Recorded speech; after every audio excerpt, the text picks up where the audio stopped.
했던 것입니다.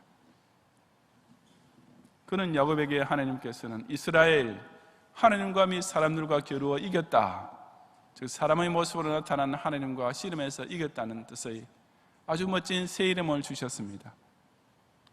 하나님께서 그처럼 내가 씨름해서 이겼다고 말씀하신 것은 실제로 야곱이 하나님과 무슨 밀당이나 경쟁을 해서 이겼다는 의미가 아니라 하나님께 간절히 기도해서 끝내 응답을 받아내었다는 뜻입니다. 그처럼 자신의 간절한 기도가 축복의 약속으로 응답받게 된 것을 확인한 야곱은 그제야 마음 놓고 야복나루를 건널 수 있었습니다. 그리고 그 건너편에는 이미 하나님께서 양처럼 온순하게 만들어 놓으신 형 에서가 야곱을 기다리고 있었다는 것은 우리가 다 잘 아는 사실이 아니겠습니까? 어떻게 될지 알 수 없는 미래를 앞에 두고, 아니 실패하고 망할 위험이 훨씬 더 높은 불안과 두려움이 엄습하는 중에도 야곱은 그 모든 것을 전적으로 하나님께 맡기면서 간절히 기도를 올렸습니다. 그처럼 하나님을 대면한 브니엘의 기도가 지금까지 야곱으로서는 결코 성취할 수 없었던 인생 최고의 복을 본격적으로 누리게 해주는 이스라엘의 응답을 받게 만들었던 것입니다. 부모는 자기 자녀에게 무엇이 필요한지, 그 자녀가 무엇을 원하고 있는지 이미 다 알고 있습니다. 하지만 그것을 그냥 덥석 자녀의 손에 쥐어주는 것은 재미가 없지 않습니까? 어린 손자가 할아버지 세뱃돈 주세요 하고 두 손 모아 벌릴 때 그 작은 손에 돈을 쥐어주는 것이 할아버지에게는 보통 기쁨이 아닙니다. 마찬가지로 다 자란 대학생 자녀를 할지라도 그냥 용돈을 주면서 자기가 알아서 사도록 할 때보다는 함께 쇼핑을 나갔다가 아빠 저 외투가 하나 필요한데 이게 마음에 들어요 라고 부탁해 올 때 그래라 하면서 당장 그것을 사주는 것이 훨씬 더 뿌듯한 기분이 드는 것입니다. 그것이 또한 하나님께서 당신의 자녀에게 원하시는 순서요 방법이기도 합니다. 그래서 우리는 일단 자기가 할 수 있는 최선을 다한 후에 그 다음은 꼭 그 문제와 그 소원을 놓고 하나님께 기도드려야 하며, 특히 그 간구를 하나님과 씨름하듯이 결사적으로 끝까지 하나님을 붙잡고 간절히 드릴 줄 알아야 하는 것입니다.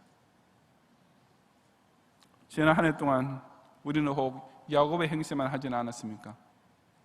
복을 받고 싶다는 욕심만은 정말 굴뚝 같았지만 그것을 성취하려는 과정에서 오직 철없는 야곱의 전철만 반복하지는 않았습니까? 곁의 사람의 발꿈치를 붙잡고 내가 앞에 서려는 편법만 날마다 궁리하지는 않았습니까? 가까운 친구나 형제까지도 속여서 일단 나부터 잘 되고 보여야겠다는 야곱의 못된 심보가 지난 한 해 동안 내 사고방식을 좌우하지는 않았습니까? 진정 복을 받기 위해서는 우리의 그와 같은 야곱이 먼저 이스라엘로 바뀌어져야만 합니다. 우리는 내가 나를 축복하는 것이 아니라 오직 하나님께서 나를 축복해 주셔야만 함을 깨닫고 그 하나님과 기도로서 대면하는 이스라엘이 되어야만 하는 것입니다.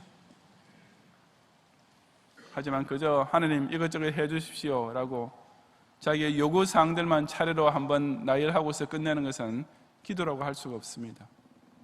그것은 일방적인 통지에 불과하지 결코 간절히 매달리는 씨름은 아니기 때문입니다. 특히 내 인생 앞에 놓인 새로운 기회를 맞이하거나 혹은 인생의 성패가 걸린 중대한 기로에 서게 될 때 그 알 수 없는 미래를 두고 초조해하거나 불안에 사로잡히지 말고 그럴수록 모든 것을 선하신 하나님의 뜻과 인도에 다 맡기면서 씨름하듯이 결사적으로 기도를 드려야 합니다. 올해의 마지막 주간을 맞이하면서 이처럼 당신이 내게 축복하지 아니하면 놓지 않겠습니다라고 간절히 기도함으로써 그 응답이 반드시 이루어질 것을 확신하는 가운데 새해를 맞이하는 성도들이 되시기를 바랍니다. 성도 여러분, 우리는 이제 2019년과 2020년 사이에 있는 또 하나의 야복나루를 건너가야 할 순간을 맞이하고 있습니다. 이미 2019년은 다 지나가고 다시는 거리로 돌아갈 수 없습니다. 그러니 어차피 건너가야 한다면 저 건너편에 있는 2020년에 성공하느냐 실패하느냐, 복을 받느냐 받지 못하느냐 하는 두 가지 갈림길만 우리를 기다리고 있을 뿐입니다. 그렇다면 이 시점에서 우리가 다지고 결단해야 할 자세 역시 분명한 것 아니겠습니까? 무슨 일이든지 일단 자신의 최선을 다하는 한 해가 되어야 합니다. 교회가 부흥의 복을 받기 위해서 교육자는 말씀과 기도와 신방과 전도로 최선을 다해야 합니다. 가정이 평안하고 생업이 번창하는 복을 받기 위해서 성도는 자신의 모든 땀과 노력과 시간과 정성을 아낌없이 투자하면서 뛰어들어야 합니다. 최선의 투자가 없는 사람에게 하나님께서 최선의 결과를 거저 내려주시는 만무하기 때문입니다. 또한 그 최선의 노력과 함께 이제부터 하나님께서 그 성패를 인도해 주실 것을, 아니 반드시 성공하도록 축복해 주실 것을 위해 기도로서 씨름하는 한 해가 되어야 합니다. 왜냐하면 다른 모든 해들과 마찬가지로 2020년 한 해 동안 우리 각자의 인생과 교회를 향한 축복의 열쇠 역시 오직 하나님 한 분께서 다 쥐고 계시기 때문입니다. 그러나 하나님은 절대 주권을 인정하지 않고 그 아버지께 간구하지 않는 사람에게 하나님께서 가장 좋은 것을 주실 이유는 결코 없는 것입니다. 불신자들도 하늘은 스스로 돕는 자를 돕는다라는 말을 하지 않습니까? 저와 여러분 역시 일단 스스로 돕는, 즉 자신이 할 수 있는 모든 열성과 힘을 다 동원해야 하는 것은 같습니다.